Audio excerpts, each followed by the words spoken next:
सुवर्णपद्मिनी तटान्त दिव्यहर्म्यवासिने सुपर्णवाहन प्रियाय सूर्यकोटितेजसे अपर्णया विहारिणे फणाधरेन्द्रधारिणे सदा नमः शिवाय ते सदा शिवाय शम्भवे।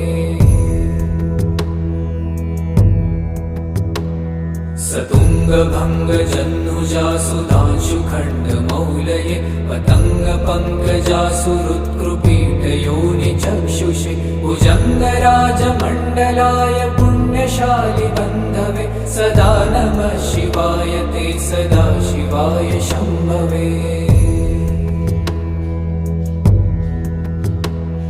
चतुर्मुखाननारविन्दवेदगीतभूतये चतुर्भुजानुजा शरीरशोभमानमूर्तये चतुर्विधार्थदान